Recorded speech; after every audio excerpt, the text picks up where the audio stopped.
Well, tonight the King 5 investigators find the population of Chinook salmon returning to the Skagit River this summer is expected to be the lowest in nearly 15 years. And this is a blow to Native American tribes of the Skagit Valley. And as Susanna Frame reports, they say that this shows more than ever they need Seattle to stop totally blocking salmon with its dams on the Skagit, the river they called home for thousands of years. I don't know if you can see that white down there. That's a fish. Definitely not usually how we catch the fish. Chairman Nino Maltos of the Sauk-Suiattle Indian Tribe has been fishing the waters of the Skagit Valley since the age of 6, like his ancestors.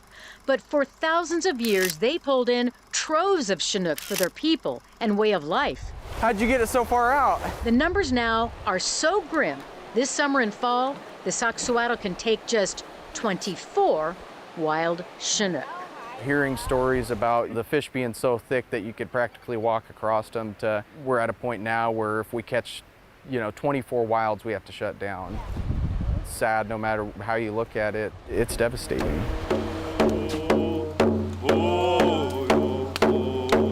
Right now we're in dire straits. It doesn't get much worse than this.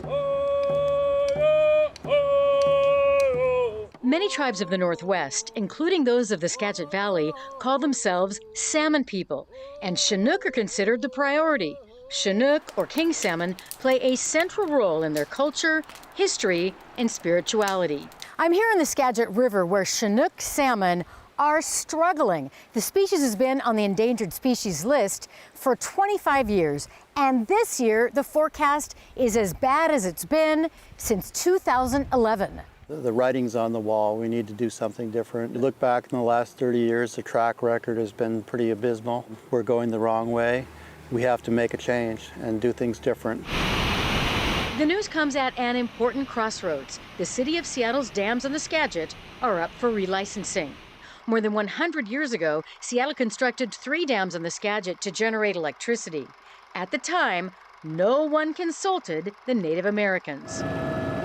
And Seattle didn't include any way for fish to get around the dams.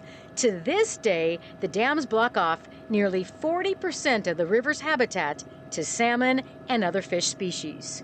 Right now, we're taking care of the river. We have to. And hopefully someday, the river will take care of us again like it used to for our ancestors. As Susanna Frame reports in her ongoing investigation, Skagit, River of Light and Loss. Over the last 4 years, the King 5 investigators have exposed how Seattle got away with operating the only dams in the Northwest without a fish passage system. For decades, they peddled a theory that no tribe or government scientist believed, that fish couldn't swim up the steep terrain of the Skagit that high anyway.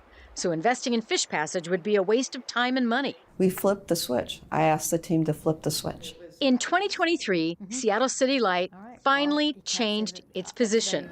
In relicensing negotiations, they agreed to install fish passage.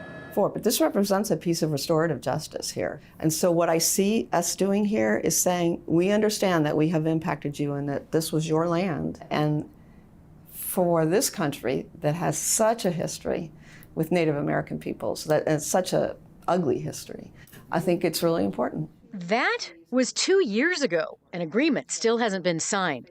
This week, Seattle City Light said they're getting close. They wrote to the feds in charge of relicensing to say all parties are in the final stages of finalizing all settlement documents and that they are requesting a further delay, their third, to get it all approved by this fall. I think at this point it's very important to come to terms on the agreements, get all parties signed off so we can move forward on this. These tribal fishermen are harvesting hatchery-reared Chinook.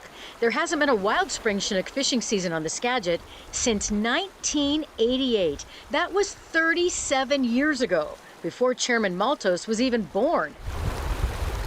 He's hoping he'll see one in his lifetime, with help from the city of Seattle making good on its promise of installing fish passage. We need this to happen. We need it as soon as possible. We just want to make sure that we stand firm on what's agreed to and get it done as absolutely as soon as possible. Near Darrington, Susanna Frame, King 5 News.